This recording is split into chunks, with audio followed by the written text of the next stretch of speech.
Good afternoon, everyone. Welcome to the Assembly Committee on Growth and Infrastructure. Madam Secretary, will you please call the roll? Assemblywoman Brown May. Assemblyman Carter. Present. Assemblywoman Dickman. Assemblywoman Gallant. Assemblyman Gurr. Assemblywoman Kasama. Assemblywoman Marzola. Assemblywoman Miller. Assemblyman Miller. Assemblywoman Peters. Assemblywoman Summers Armstrong. Chair Watts. And I am present. I believe we do have a quorum. Please do mark other members present as they arrive, as they're making their way up from the floor. Some also have other presentations that they have to attend to right now. With that, welcome back, members. We have one bill on our agenda to hear today. Just again, quick housekeeping reminders. If you have a business card, please provide it. Sign in at the table in the back. We will have one public comment period at the end of today's meeting. We'll be asking everyone to limit their public comments to 2 minutes. And we do ask that anyone wishing to provide public comment or provide testimony, please clearly state and spell your name before you speak for the first time, and state your name for the record every time you speak. If you wish to provide public comment or testimony via phone, you can find the call-in information to do so on our agendas, which are also publicly posted on the Nevada Legislature's website. So, members, we have one bill before us today. It is Senate Bill 281, which revises provisions governing public utilities. So with that, I'll open the hearing. Welcome back to Assembly Growth and Infrastructure, Senator. Whenever you're ready, please proceed. Thank you, Chair Watts. I'm excited to be here. This is one of the first committees that I was on in 2019, and the second time I have presented. The first time, unfortunately, or fortunately, was a license plate bill. So I'm excited to be here on this bill. As a reminder, my name is Rochelle Wynn. I represent Senate District 3 in Las Vegas, and I am here to present Senate Bill 281 for your consideration. This bill creates a fair and open planning process with the Public Utilities Commission of Nevada that natural gas utilities in this state would be required to undergo every 3 years, a similar process to the integrated resource planning process for other utilities, specifically electric utilities. This bill would also require natural gas utilities to file as a part of this plan the following: present and projected changes in demand for natural gas, identification and approval of any significant projects and investments in the utility plans to pursue over the next 3 years, energy efficiency and load management programs, renewable energy initiatives, and low carbon fuel initiatives. Senate Bill 281 would also require the PUC, or the Public Utilities Commission of Nevada, to convene a public hearing on the adequacy of the plan with all the interested stakeholders and members of the public having an opportunity to also participate in that process. During the past legislative interim, the PUC opened an investigatory docket that evaluated the future of natural gas in Nevada. And as a part of that process, many different stakeholders asked for natural gas utilities to be subject to the same type of planning process that the electric utilities undertake. This bill is intended to be responsive to those requests and establish a process and a forum for discussing natural gas infrastructure and future investments that does not currently exist today. That is why you will see probably, hopefully, fingers crossed, a diverse group of interests supporting this important piece of legislation.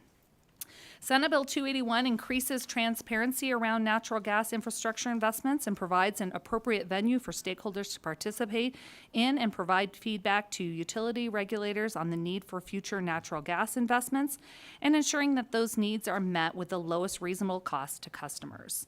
I'm sure a lot of you, like myself, as legislators, have received emails about rate increases, about natural gas products, about people taking away your stove.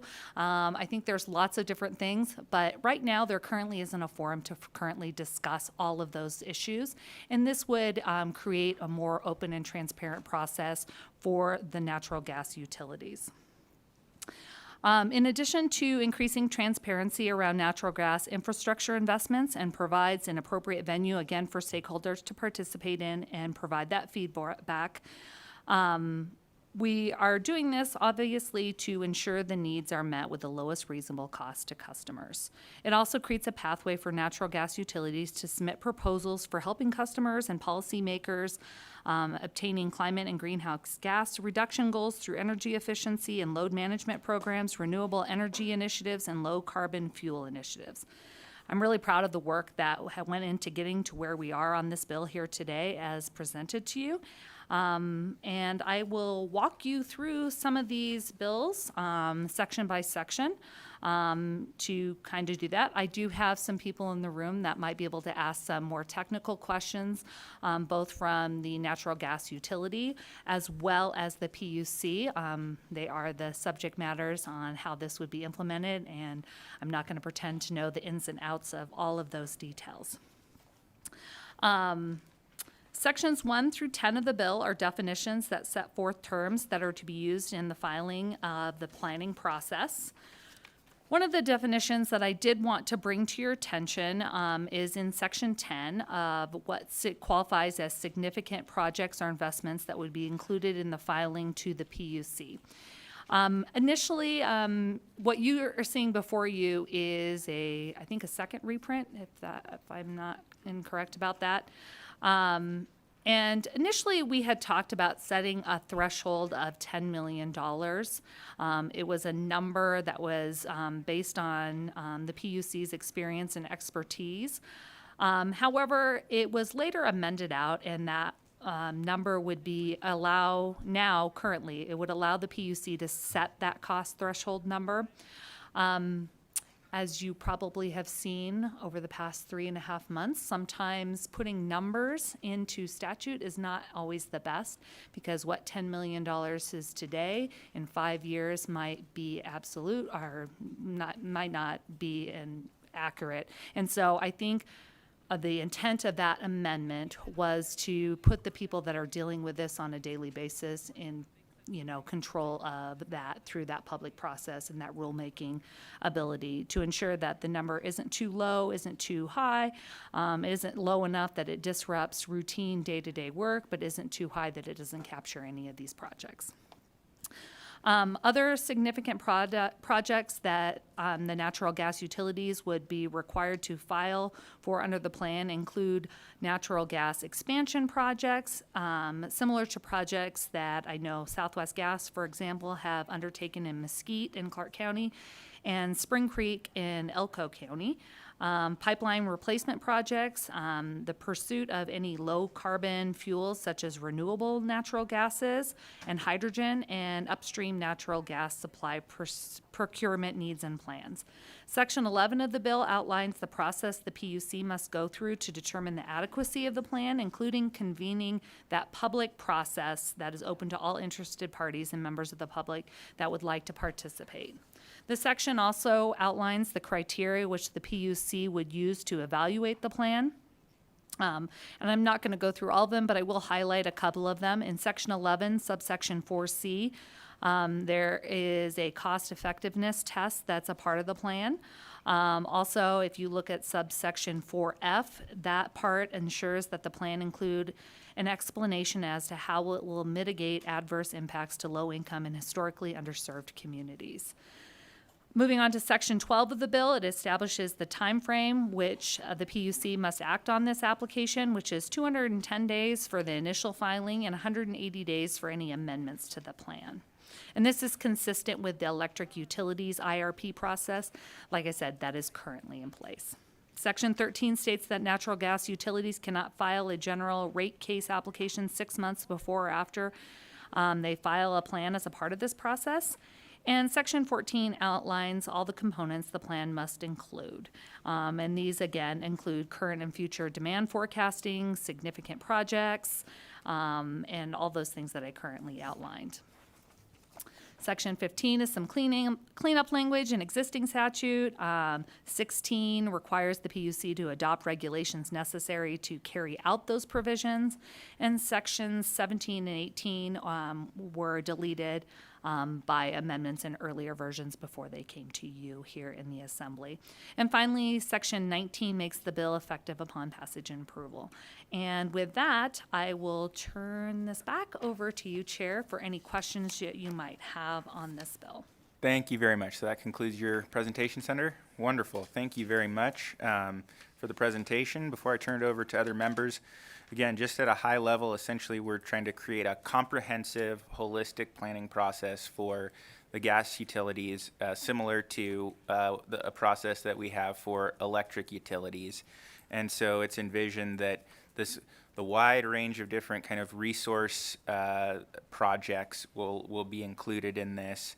There'll be some modeling around projections of demand, potentially some different scenarios that would be brought forward for consideration, and then go through the kind of full evaluation process at the Public Utilities Commission. Is that a fair high-level summary? That is exactly a very good high-level summary.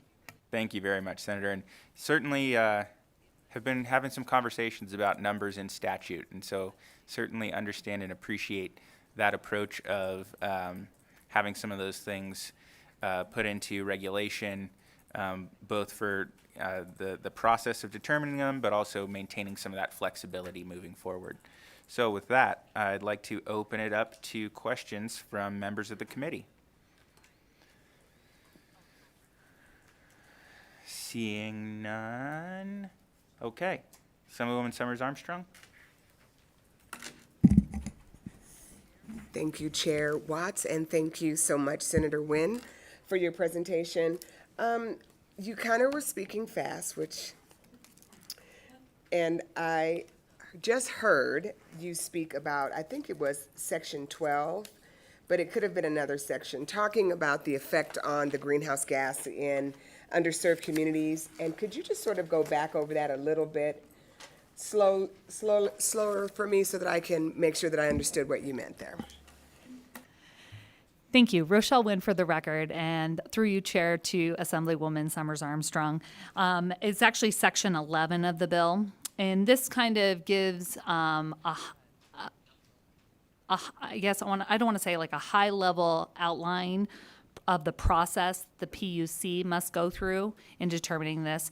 Like the chair had given in his very excellent summary of what this bill does, is currently right now natural gas doesn't have to do any kind of planning process, and they don't have that ability, consumers don't have the ability to talk about what the effects are of any projects that they do. So under Section 11, they must go through, they must talk about, the PUC will set up like criteria that talks about the adequacy of any plan. So if the plan is to expand natural gas or the plan is to replace lines, they have to talk about the adequacy of the plan. They have to have a public meeting and a public process that's open to everyone in the public to participate in. They also have to look at, this sets out some criteria in that same section that looks at what the PUC is directed, I guess generally, to look at and when evaluating that plan.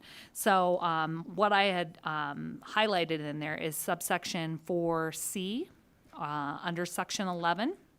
So if you go there, you can see in 4C, there's cost effectiveness tests that are a part of the plan that the PUC has to evaluate when they're looking at a natural gas utility that's looking like, for example, an expansion project.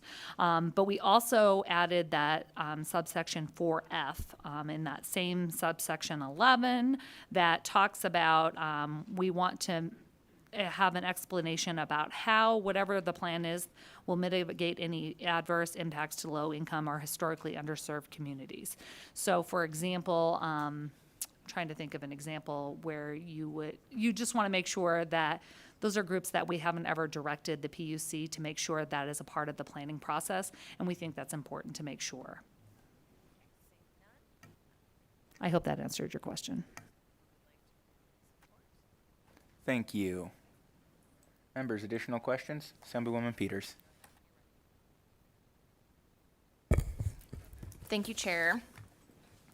Appreciate the bill, appreciate the presentation. It's lovely to have you in here today.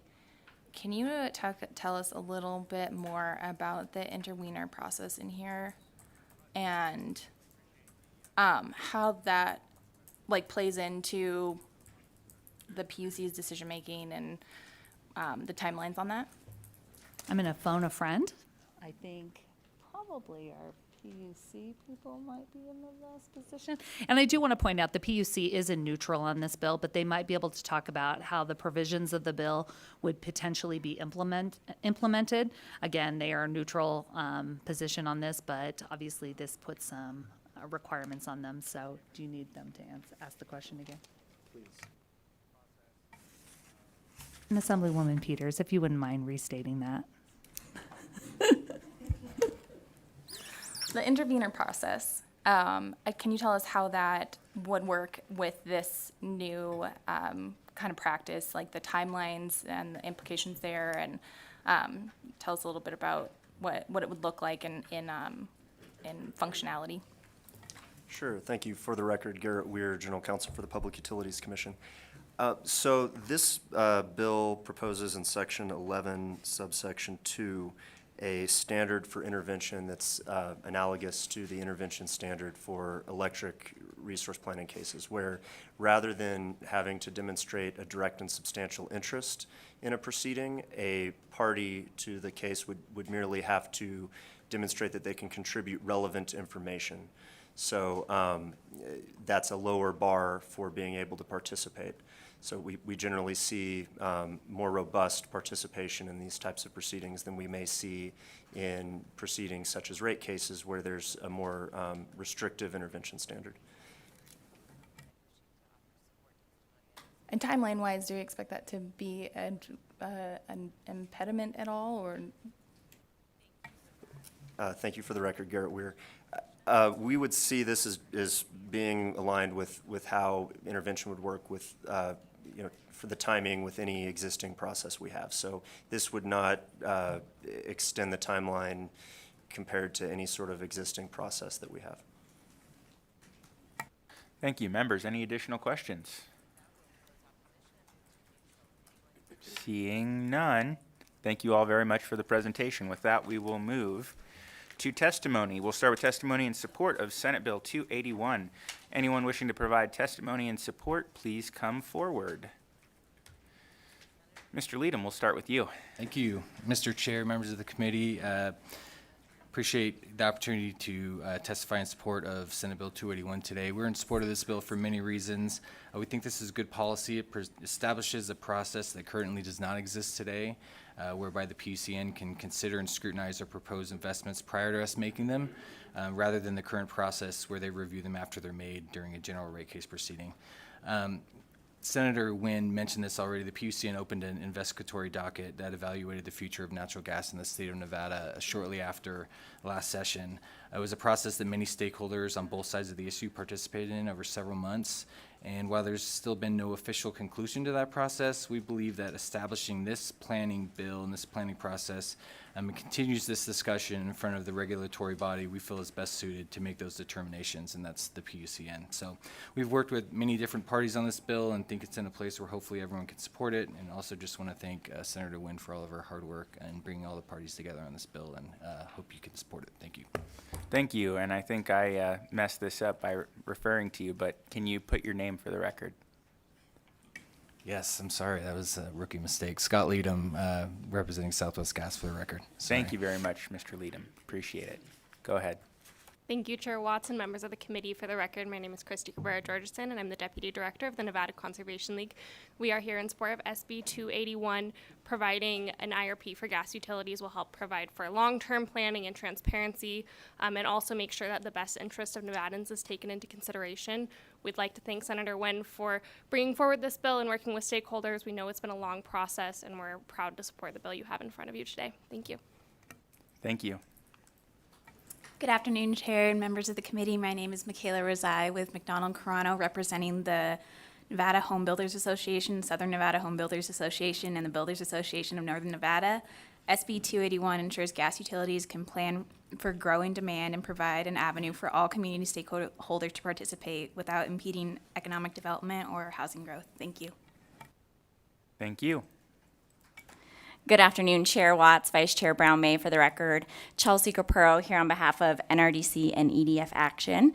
I think first and foremost, we want to thank the sponsor, Senator Wynn, for her work on this. It is not always easy to get this group of folks together, and she listened and she took recommendations, and that's why we're all here in support today. So starting with that, the climate crisis is here, harming people and the environment globally and in Nevada, and we need to be able to carefully plan for our energy future. SB 21 is a meaningful step in the right direction, and we urge this committee to support. Thank you. Thank you very much. Good afternoon, Chair Watts, members of the committee. Carrie Kramer here on behalf of NAOP. We'd like to echo the sentiments of our colleagues and thank the Senator for all of her work on this bill and urge your support. Thank you. Thank you very much.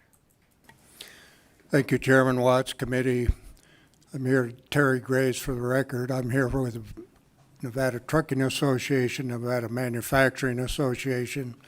To the extent that natural gas is used in trucking and light-duty trucks, using compressed gas for fuel, and manufacturing using natural gas for both space heating and process heating, as well in some cases as feedstock, and also used in power generation. So we are in support of the bill. Thank you. Thank you very much. Good afternoon, Chair and members of the committee. Jessica Ferrato here today on behalf of Advanced Energy United. We're here in support of SB 281, including the amendment most recently adopted in the Senate. We believe that long-term utility infrastructure and resource planning is key to creating the most affordable, reliable, and sustainable energy system possible. This is why we have supported electric utility integrated resource planning, distributed resource planning, and transportation electrification planning in the past. The gas industry is entering a period of rapid change marked by new customer choices, technologies, and resource options on both the supply and demand side that will affect the kind of infrastructure we build and who we build it for.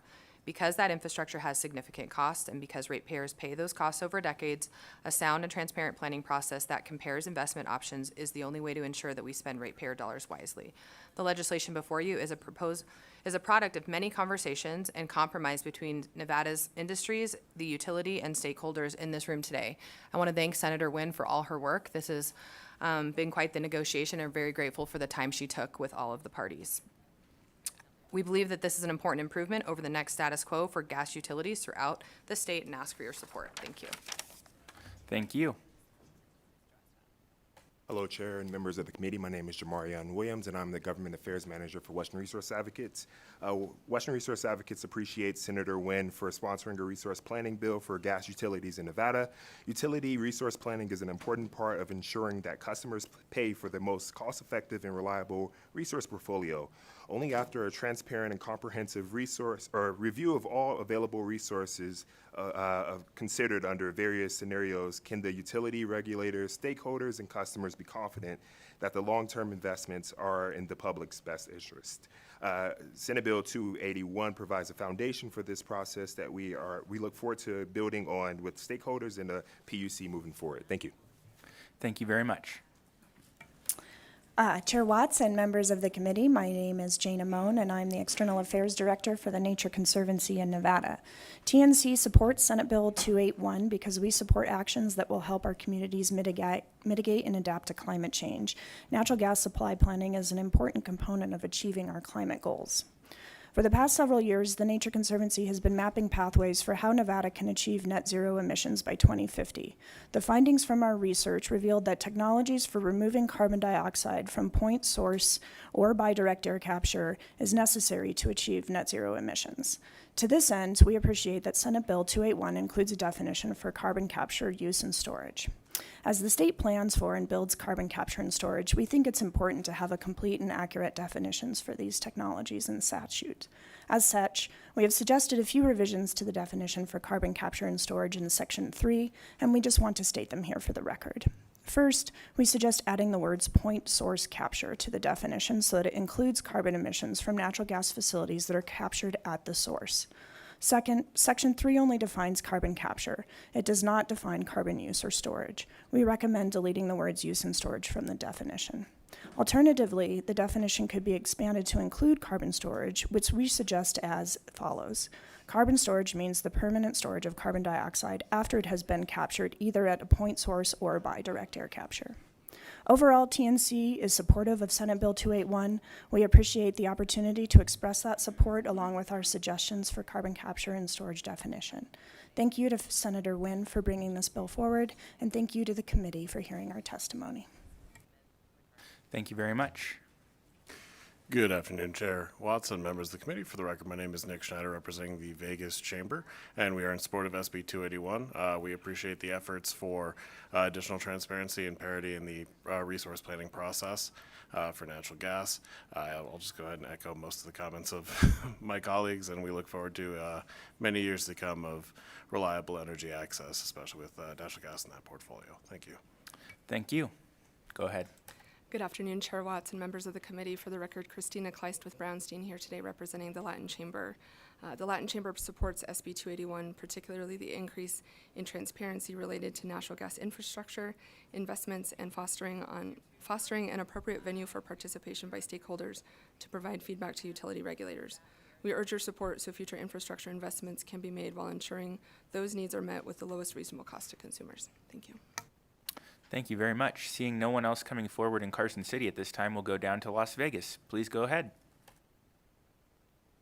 Thank you, Chair Watts and members of the committee. My name is Nick Christensen, Christenson, for the record.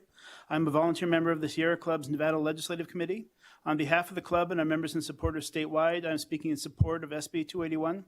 We believe that it is in the best interest of the people of Nevada for our utilities to publicly plan our future through an integrated resource plan process.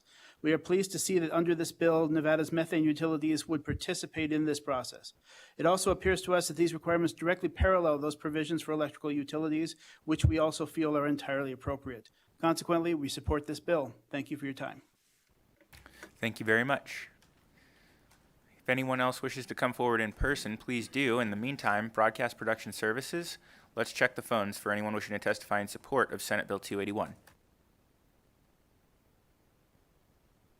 To testify in support of Senate Bill 281, please press star 9 now to take your place in the queue.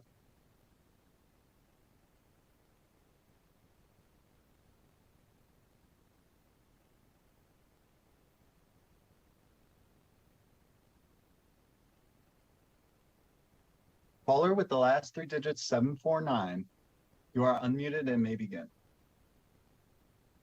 Good afternoon, Chair Watts and committee members. My name is Kelly Trombley, and I lead our state policy work in Nevada with Ceres. Ceres runs the BICEP network, and that's a coalition of over 80 major employers, large electricity customers, leading consumer brands, and Fortune 500, many with operations here in Nevada. Our members, like many leading businesses in Nevada and nationwide, have set goals to cut emissions, reduce energy waste, and invest in clean energy. Ceres is in support of Senate Bill 281. Public utility planning, including gas investment and infrastructure planning, helps the companies we represent ensure that their energy needs are met while meeting their sustainability goals.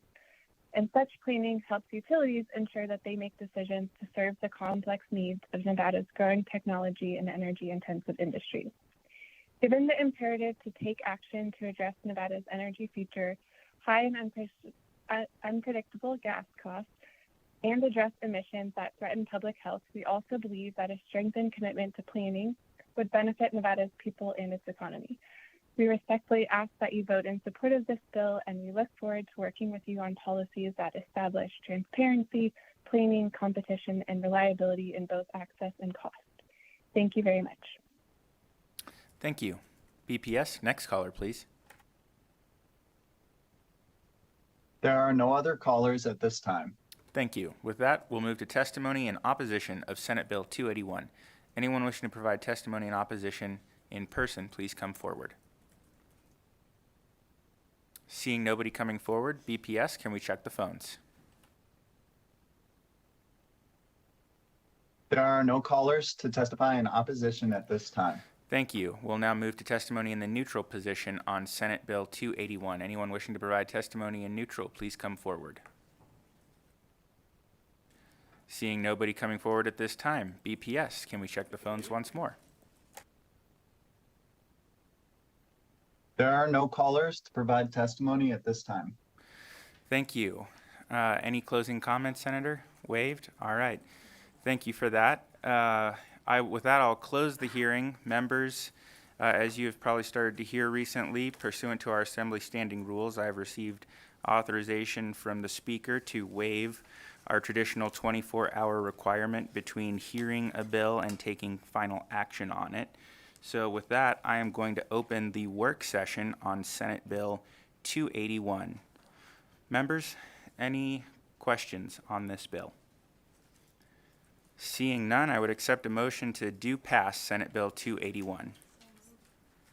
Got a motion from Assemblywoman Peters, a second from Assemblyman Miller. Any discussion on this motion? Seeing none, all those in favor, please signify by saying aye. Aye. Any opposed, nay? Motion carries. I'll assign that floor statement to Assemblywoman Peters. Members, that concludes our agenda for today. The last item that we have is public comment. If there's anyone that would like to provide public comment in person, please do come forward. Seeing nobody, BPS, do we have anyone on the phone? To provide public comment, please press *9 now to take your place in the queue.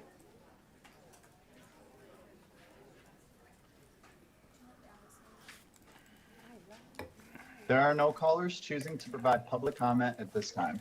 Thank you. Members, that concludes our business in the Assembly Committee on Growth and Infrastructure. We will now be convening with the Senate for a joint committee hearing in room 4100. It'll take us a few minutes to get everything set up, but please do take a quick break and make your way up to 4100 for our joint hearing. Thank you. We are adjourned.